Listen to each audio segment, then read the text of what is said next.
ನಮಸ್ಕಾರ ಸ್ನೇಹಿತರೆ, ನಾನು ನಿಮ್ಮ ಸುನೀತಾಬಾಯಿ ಮಾತಾಡ್ತಾ ಇದ್ದೀನಿ.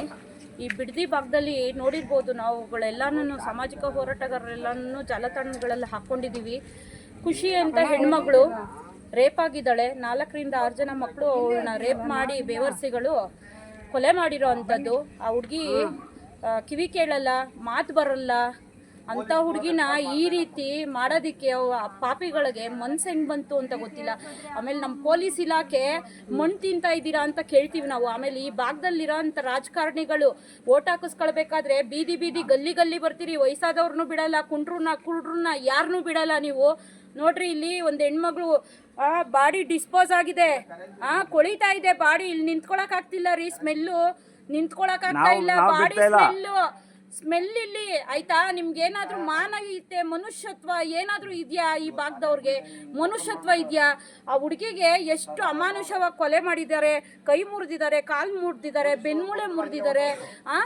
ಎಲ್ಲ ಕಚ್ಚಿರೋದು, ಪರ್ಚಿರೋದು ಎಲ್ಲ ಆಧಾರಗಳು ಇಟ್ಕೊಂಡು, ಪೋಸ್ಟ್ ಮಾರ್ಟಮ್ ರಿಪೋರ್ಟ್ ಇಟ್ಕೊಂಡು ಎಲ್ಲ ಮಾಡಿ ಆ ಹುಡುಗಿ ಏನು ಅನ್ಯಾಯ ಆಗ್ತಿದೆ ಅಂತ ಕೂಕ್ಕೊಳ್ಳೋಕೆ ಆ ಹುಡುಗಿಗೆ ಮಾತು ಬರಲ್ಲ. ಬನ್ನಿ ಕಾಪಾಡಿ ಅನ್ನೋದಕ್ಕೆ ಮಾತು ಬರಲ್ಲ.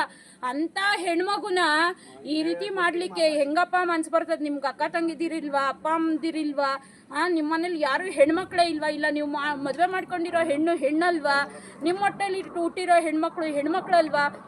ಈ ಬಾಡಿನ ಎಷ್ಟು ದಿವಸ ಅಂತ ಮಡ್ಕೊಳಕ್ಕಾಗ್ತದೆ? ಈ ಹೆಣ್ಮಗುನ ಎಷ್ಟು ದಿವಸ ಅಂತ ಮಡ್ಕೊಳಕ್ಕಾಗ್ತದೆ? ಕೊಳ್ತೋಗೋ ಪರಿಸ್ಥಿತಿಲಿದೆ, ಬಾಡಿ ಡಿಸ್ಪೋಸ್ ಆಗಿದೆ. ನೋಡಿ ಇಲ್ಲಿ ಬಾಡಿ ಏನಾಗಿದೆ, ಎಲ್ಲ ಊತ ಬಂದಿದೆ. ಒಡೆದೋದ್ರೆ ಏನ್ರಿ ಮಾಡೋದು? ನೋಡಿ ಈ ಮಗು, ನೋಡಿ ಸ್ನೇಹಿತರೆ, ಈ ರೀತಿ ಆಗಿದೆ ಮಗು. ಬಾಡಿ ಡಿಸ್ಪೋಸ್ ಆಗಿದೆ, ಎಲ್ಲ ಹೊರಗಡೆ ಬರ್ತಾ ಇದೆ, ದೇಹದಲ್ಲಿರೋ ಅಂಥದ್ದೆಲ್ಲ ಹೊರಗಡೆ ಬರ್ತಾ ಇದೆ. ನ್ಯಾಯಕ್ಕೋಸ್ಕರ ಈ ಜನರು ಇಲ್ಲೆಲ್ಲ ನಮಗೆ ಮಾತಾಡೋಕ್ಕಾಗ್ತಾ ಇಲ್ಲ. ಇಲ್ಲಿ ನಿಂತ್ಕೊಂಡು ನಿಜ ಹೇಳ್ತಾ ಇದ್ದೀನಿ, ನಮ್ಗೆ ಮಾತಾಡೋಕ್ಕಾಗ್ತಿಲ್ಲ, ವಾಮಿಟ್ ಬರೋ ಥರ ಆಗ್ತಾ ಇದೆ ಇಲ್ಲಿ.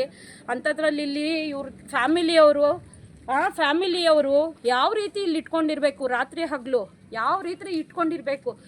ನಮ್ಮ ಸಾಮಾಜಿಕ ಹೋರಾಟಗಾರರು, ಕನ್ನಡ ಪರ ಹೋರಾಟಗಾರರೆಲ್ಲ ಬರಬೇಕು ಇಲ್ಲಿ. ದಯಮಾಡಿ ಆ ಮಗು ಒಂದು ಅಂತ್ಯಕ್ರಿಯೆಯನ್ನು ನಮ್ಮ ಮುಖಾಂತರನಾದರೂ ಆಗಲಿ. ಆ ಹೆಣ್ಮಗು ಅಂತ್ಯಕ್ರಿಯೆ ನ್ಯಾಯ ಕೊಡಿಸೋದು ನಮ್ಗೆ ಯಾವಾಗಲೂ ಇದ್ದಿದ್ದೆ.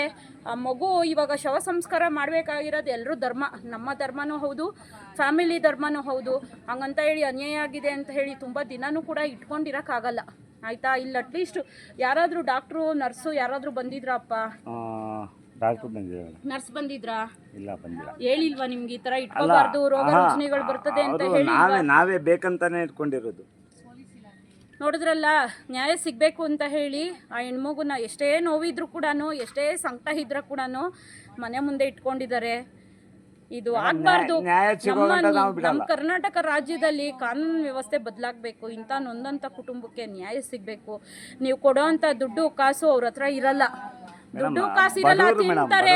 ತಿಂತಾರೆ, ಕುಡಿತಾರೆ, 2 ದಿವಸ ಮಜಾ ಮಾಡ್ತಾರೆ, ಹೋಗ್ಬಿಡ್ತಾರೆ. ಹೆಣ್ಮಗುಗೆ ನ್ಯಾಯ ಸಿಗಲ್ಲ. ದಯಮಾಡಿ ಹೇಳ್ತೀನಿ, ಈ ಮಗುಗೆ ನ್ಯಾಯ ಕೊಡಿಸ್ಕೊಡ್ಬೇಕಾಗಿರೋದು ನಿಮ್ಮೆಲ್ಲರೂ ಕರ್ತವ್ಯ. ಪೊಲೀಸ್ ಇಲಾಖೆ ಆಗಿರ್ಬೋದು, ರಾಜಕಾರಣಿಗಳಾಗಿರ್ಬೋದು, ಈ ಭಾಗದಲ್ಲಿ ಯಾರ್ಯಾರು ಇದ್ದೀರಿ, ದಯಮಾಡಿ ಬನ್ನಿ, ಆ ಮಗುಗೊಂದು ನ್ಯಾಯ ಕೊಡ್ಸೋಣ. ಇಲ್ಲಿ ನಿಲ್ಲೋಣ, ಇಲ್ಲಿ ನಿಂತು ಆ ಹೆಣ್ಮಗುಗೆ ಏನು ಶವ ಸಂಸ್ಕಾರ ಇದೆ ಮಾಡೋಣ. ದಯಮಾಡಿ ಎಲ್ಲರೂ ಬನ್ನಿ, ಈ ಜಾಗಕ್ಕೆ ಬನ್ನಿ. ನಾವು ಲೊಕೇಶನ್ ಕೇಳಿದ್ರೆ ಲೊಕೇಶನ್ ಹಾಕ್ತೀವಿ. ಏನು ಸಂಸಾರ ಇದೆ, ಆ ಹೆಣ್ಮಗು ಕುಟುಂಬ ಇದೆ, ಅವ್ರನ್ನ ಮನವೊಲಿಸಿ ಆ ಮಗುನ ಒಂದು ದೇವ್ರ ಹತ್ರ ಕಳಿಸ್ಕೊಡೋ ಅಂತ ಕೆಲಸ ಮಾಡೋಣ. ಇನ್ನು ಹುಡುಗಿ ಆದಷ್ಟು ನೋವು ಅನುಭವಿಸ್ಬಿಟ್ಟಿದ್ದಾಳೆ ಸಾಯಕ್ಕೆ ಮುಂಚೆನೆ. ಆ ಒಂದು ಸಾವಾದ ನಂತರದಲ್ಲೂ ಈ ರೀತಿ ಪಳ್ತು ಹೋಗೋವಂಥದ್ದು ಬೇಡ. ಹೆಣ್ಮಗು ಸಾಕು. ನೋಡ್ತಾ ಇದ್ರೆ ಏನು ಹೇಳ್ತಾರೆ, ಹೆಣ್ಣು ಜನ್ಮನೇ ಬೇಡ ಅಂತ ಅನಿಸುತ್ತೆ, ಹೆಣ್ಣು ಜನ್ಮ ಬೇಡ. ದಯಮಾಡಿ ಎಲ್ಲರೂ ಬನ್ನಿ. ನಾವು ಕೇಳೋದು ಇಷ್ಟೇ, ಬನ್ನಿ ಎಲ್ಲರೂ ಬಿಡದಿ ಸ್ಟೇಷನ್ ಹತ್ರ ಧರಣಿ ಮಾಡೋಣ. ಹೆಣ್ಮಗು ಮನೆ ಇದೆ ಇಲ್ಲೊಂದು ಧರಣಿ ಸತ್ಯಾಗ್ರಹ ಮಾಡೋಣ, ಅಹೋರಾತ್ರಿ ಧರಣಿ ಸತ್ಯಾಗ್ರಹ ಮಾಡೋಣ. ಈ ಹೆಣ್ಮಗು ನ್ಯಾಯ ಸಿಗಬೇಕು ಅಷ್ಟೇ. ಆ ಹೆಣ್ಮಗು ಅಂತ್ಯ ಸಂಸ್ಕಾರ ಆಗಬೇಕು, ಆ ಹೆಣ್ಮಗು ನ್ಯಾಯ ಸಿಗಬೇಕು. ಇದು ನಮ್ಮ ಹೋರಾಟ. ಕನ್ನಡಿಗರ ಕಹಳೆ ಹಿತರಕ್ಷಣಾ ವೇದಿಕೆಯಿಂದ ಸಂಸ್ಥಾಪಕರು ಸುನೀತಾಬಾಯಿ ಮಾತಾಡ್ತಾ ಇದ್ದೀನಿ. ನಮ್ಮ ಸಂಘಟನೆಯವ್ರಿಗೂ ಕೂಡ ನಾವು ಕರೆ ಕೊಡ್ತೀವಿ ಇವತ್ತು ಎಲ್ಲರೂ ಕೂಡ ಇಲ್ಲಿ ಬರಬೇಕು ಅಂತ ಹೇಳಿ. ಭಾನುವಾರ ಆಗಿರೋಂಥ ಕೆಲಸ ಇದು. ಭಾನುವಾರ ಆಗಿದ್ರು ಕೂಡ 4 ದಿನ ಆದ್ರೂ ಕಾನೂನು ವ್ಯವಸ್ಥೆ ಏನು ಮಾಡ್ತಾ ಇದೆ, ಕಾನೂನು ವ್ಯವಸ್ಥೆ ಏನು ಮಾಡ್ತಾ ಇದೆ? ಕೈ ಕಟ್ಟಿ ಕೂತಿದ್ದೀರಾ ನೀವು, ಕೈ ಕಟ್ಟಿ ಕೂತಿದ್ದೀರಾ ಕಾನೂನು ವ್ಯವಸ್ಥೆಯವರು. ಏನ್ರಿ ಮಾಡ್ತಿದ್ದೀರಿ ನೀವು?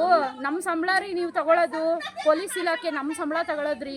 ನೊಂದಂಥ ಕುಟುಂಬಕ್ಕೆ ನ್ಯಾಯ ಸಿಕ್ಕೊಡ್ಸಿ, ನೊಂದವ್ರಿಗೆ ನ್ಯಾಯ ಕೊಡಿಸಿ. ನೀವು ಯಾವುದೋ ಮಟ್ಟಕ್ಕೆ ಹೋಗ್ತೀರಿ.